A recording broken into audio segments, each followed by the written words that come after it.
Now, when you have vents that are blocked up from the 1980s and you have a robot stirring up all of that waste and residue that has been in the vents, it is going to just dig up a whole bunch of spores, and it allowed everything to spread through the hospital.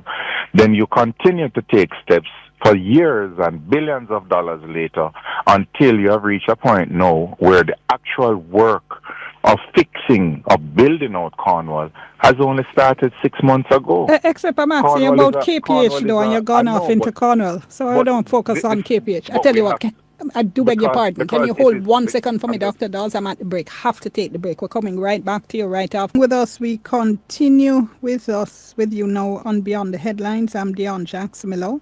And we remind you of our WhatsApp line. It's 876-553-5908, 876-553-5908. Give us your first name, give us your general location. We're talking to opposition spokesperson on health and wellness, Dr. Alfred Dawes.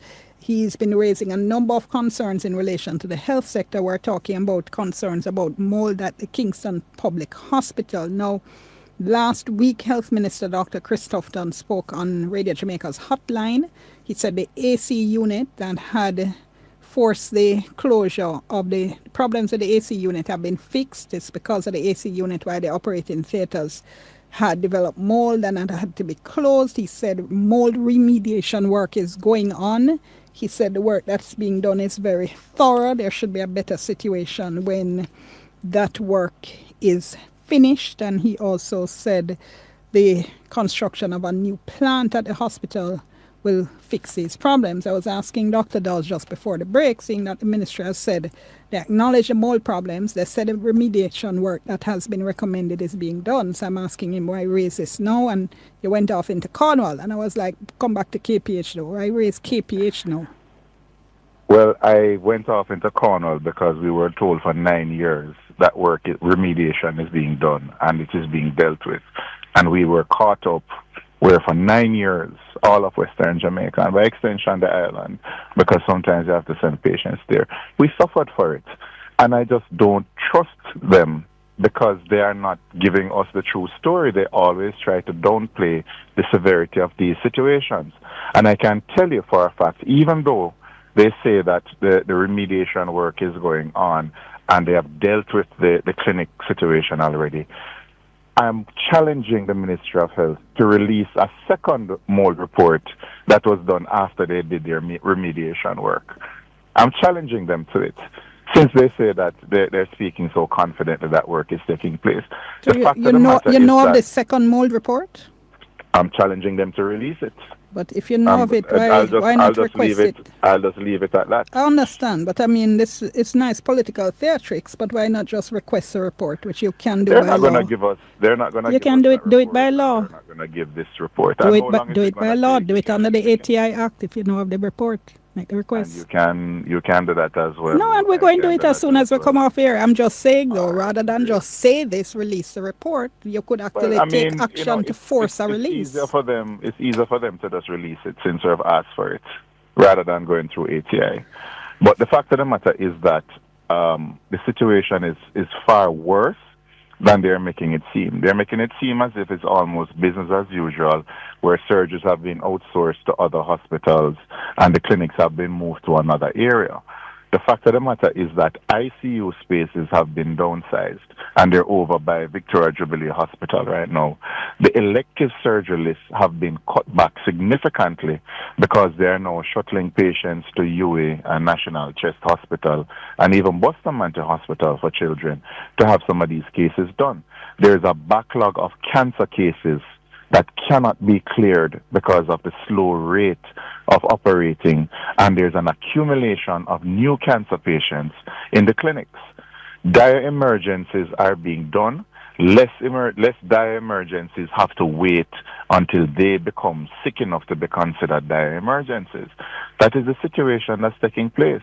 When you transfer a patient to a Type A hospital for critical care, they're supposed to go to ICU. Now, when you transfer a ventilated patient, they put them on the wards and change the breathing circuits because they have to accept them. Sorry, And the sorry, staff are very so. We I'm not can talk understanding the about process you just explained. What's the problem? with so a type A hospital is supposed to accept the more complicated patients Right. from the type C, type B hospitals all across Jamaica, right? Because they have all of the specialties and the support staff to effectively deal with those patients rather than a rural hospital with not many resources. But when you transfer the patient from those rural hospitals, those type Bs and type C hospitals, and you think that you're sending them to a tertiary care facility that is type A and has better resources, the patients are in many instances worse off because they're just put on the wards with regular patients. Now, the problem is that a lot of the doctors and the nurses, they are afraid to speak out because they're terrified of victimization. So I'll get examples of what is happening, and they're asking, please highlight this, because they're making it seem as if things are okay, and they're not okay. The staff are concerned about the care of their patients, and it is being made to seem like there's a mold problem, and we're dealing with it, and in the meantime, clinic is there, theaters are there. But they're not telling you that they have scaled down services significantly, and it is almost a horrifying repeat of what took place at Cornwall, because I saw this in my very own eyes when the mold infestation was discovered at Cornwall. It is the same playbook that they're using. They're using PR to downplay what is taking place and make it seem as if the system is working. And it's not.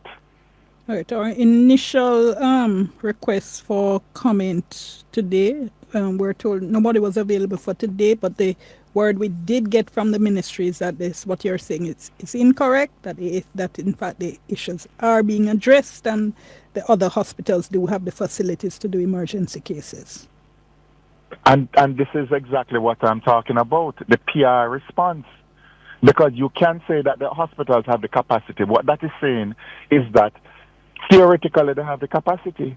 But the fact of the matter is that the doctors and nurses who are shuttling the patients to UA, to Boston, to National Chest, they know that enough cases are not being done, and they're not getting through the list every day, and there's a backlog that is growing every week. The Ministry of Health needs to stop obfuscating and come clean and let people know what's happening. Because we are in a crisis mode. And they cannot build a strawman argument and force us to fight that strawman. We're going to constantly redirect public attention to the fact that services have been significantly scaled down, and KPH cannot function as a proper referral hospital for the rest of Jamaica. What do you want to see happen? They can speak about the university hospital, which a lot of patients who go there, they're sent back because they can't pay. What do you want to see done? I mean, the ministry is saying mold remediation is taking place, work is being done to fix it, but what more are you asking for? Stop the PR and gimmicks. It's as plain and simple as that. No. Come clean and let people know what is the level of service disruption. Let people understand that if they have cancer, they're going to take longer to get definitive treatment because there's no CT scan or MRI available. They're going to take longer to get surgeries. And if you are in an emergency, it is going to be more difficult for you to access care. It's as simple as that. Come clean. And if you can state clearly that what I am saying is not true, then I'm going to have to start asking some of the very doctors and nurses who are telling me the situation on the ground to come out and say it as well. Because it cannot continue like this. We saw it happen at Cornwall Regional, and we're not going to sit by and allow KPH to become Cornwall 2.0.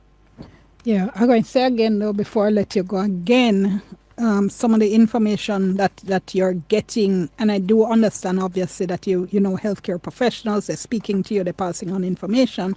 But again, some of the information you're sharing that you've got informally, you can ask for officially, and surely you think that would lend your comments and your statements more weight, as opposed to you saying Ray and the Ministry of Health saying Ray. Well, Because we that's where we presented, are. You are we saying X and the presented, ministry is and saying that not is no go so. and they did the same thing when Jesse James said that the water quality was poor. They You came out and said no, no man, you're and gone then on to something Jesse, else. I'm no, talking but about I'm just I talk showing you another example of why you cannot trust what the Ministry of Health says. except I'm speaking specifically about statements But coming I'm from the looking at their track. opposition. Yeah, but I'm looking at their track record, where they said Jesse was incorrect and he was bringing false information until Jesse provided the report from the NWC, and now the Ministry of Health has egg on its face in that instance. Well, The only except except when the we water said commission has been saying that no, they backtrack on that, by the way. But the report is there that shows that let you me have finish a 3 times sentence as on much. Dr. Dawes do. I was saying that the response when we were speaking about the report is that the report was reported the contamination was reported in terms of coliform, and that Councillor James was speaking about fecal coliforms, and the Water Commission was saying that's not accurate. That's not what the report was saying. Coliforms, he mentioned that coliforms are usually found in feces and soil, and he said that again today. But we digress. I was just looking at No, a what you're doing pattern. is ignoring the point I'm making. No, the point I'm making is we still went valid. through the report. I am simply saying that the Water Commission was saying the report was also nuanced in terms of how you read it, and that the way in which Councillor James was reading it was not entirely, was not complete based on how they report the information. I have a problem if I am drinking water where it is 3 times the upper limit of normal, the allowable levels of bacteria in that water. Wouldn't you have a problem with that, Dion? You miss 3 times the upper limit. you keep 3 times you the keep upper limit. dragging red herrings across the No, point no, I'm no, making. it's not red. I'm asking you. Would Actually, you it's feel no comfortable man. Another drinking water? my view on it is completely irrelevant. What I'm saying is that Well, I'm going I'm to merely ask the suggesting. listeners to form their own opinion if they're comfortable drinking water with 3 times the upper limit of normal level of bacteria in it. And I'm sure they will. I'm merely saying, as I run out of time, that I think the public would be better served instead of a tit for tat with more substance behind the opposition's comments. That's all I'm saying. Well, we can release whenever we can, but we have to protect the identities of our confidential informants. No, man, I'm not suggesting you. I'm not suggesting you come forward and you say, nurse this, do this, and nurse that, do this. I'm saying, for instance, you know of a second report. If you have listened to everything what the ministry has come out with, it is always these nebulous, vague, obfuscating rebuttals. Oh, the capacity is there. We can do this. It was the same thing with the ventilators. Right. They made it seem as if we were making, harebrained claims about the ventilators, and it turned out to be true. Right. We had less than half of the ventilators that were donated or purchased working. I'm going to have to leave it there, Dr. Dawes. Always a pleasure talking to you. Always appreciate your time and your thoughts. Thank you so much. Thank you. Dr. Alfred Dawes, Opposition Spokesperson on Health and Wellness. Remember our WhatsApp line, 876-553-5908. Give us your first name. Give us your general location. Soon come. The preceding segment of Beyond the Headlines was brought to you by Garrett Trading and Installation Limited. Design your style. Pay bills or shop. When we did the consultations, immediately after the consultations, the National Works Agency would have begun to scope a lot of the roads that were announced in the consultations. A couple weeks ago, I reached out to members of parliament, asking them if they could advise, based on consultations, what are the 2 priority roads they have. Many members of parliament would have responded to us and given us those 2 roads. Sadly, because a lot of the roads were scoped already, and we needed to start the project as we had already signed the contract, the government had to start with the roads that we scoped. Many colleagues on this side did not get their priority roads in the beginning. I never got my priority roads, and many other colleagues did not get it. What we decided to do is in work order 4 to ensure that as much of the priority roads that were chosen by colleagues from both sides are included in work order 4. I'm announcing them now, most of them, because the previous 3 work orders were the roads that were scoped and were ready to give to China Harbor. So what we have done is we have ensured that the priority ones that you chose are now in work order form. Kingston Central, Wagonette Crescent, McWhitney Street, if that's the proper pronunciation. Yes, McWhitney. Kingston Western, Upper Church Street, Greenwich Street, St. Andrew Western, Longfellow Avenue, West Bay Farm Road. Those are the two that you had asked for, remember? St. Andrew Eastern, Tavern Crescent, Confidence View Lane, St. Andrew East Rural, Middleton Settlement, and 2-3 to Jack Allen, and turn off to Freetown. St. Andrew Southern, opposition leader, you had raised concerns. Collie Smith Drive, Lincoln Crescent. Those are the two that you had asked for. St. Catherine South, Western, Water Lane, Bushy Park, St. Catherine East Central, Power Avenue, and Dover Avenue, Daisy Close, and Queens Avenue. Now let me explain why St. Catherine, and I don't see the member here, why he has gotten 4 roads. Orlando, Member Terrella. Let me explain. So because his roads are 100 meters, 150 meters long, we decided to do 4 of these small roads. And the St. Catherine Northeastern, Facey and Coolshade, St. Catherine South Central, Homestead Boulevard, St. Catherine Central, William Street and Eltham Boulevard, Manchester Southern, Ebenezer School Road, Top Road, Rose Hill, Manchester Northeastern, Mickey Pipe House Road and Heavy Tree Waterloo, St. Elizabeth Southeastern, Broomfield and Queensbury, St. Elizabeth Southwestern, Slipe, Wire Road, we have Westmoreland Western, Townhead, Hanover Eastern, Claremont, Hanover Western, Richmond to Cocoon, and Akenish to Clifton, Trelawney Northern, Samuel Prospect, and Road 22, St. Anne Southwestern, Hamerton to Greenhill, Portland Western, White River, and Commodore. All right, so the opposition member of parliament for St. Catherine South, Fitzjackson, though, said that opposition members, and him in particular, are being victimized. The Spark program, I'm one of those where the priority roads that your office called and asked me to identify remain untouched. And I find it ironic, Minister, that you mentioned about 4 roads in Newland, which is adjacent to the community, that my priority road is in Nagohead, is being done under package 4 because of the proximity of the 4 roads there. And the ones that I have identified remain untouched. On the other program, the REACH program, Minister, it is appalling. The member sitting beside you lives along one of those roads. The member beside you, who is very loud about our road not being repaired by you.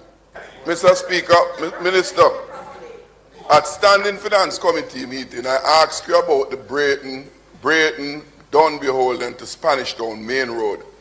And you told me that that is not an NWA road, which is not true. I spoke to the NWA and they confirmed that it is on their schedule, measuring 8.8 kilometers.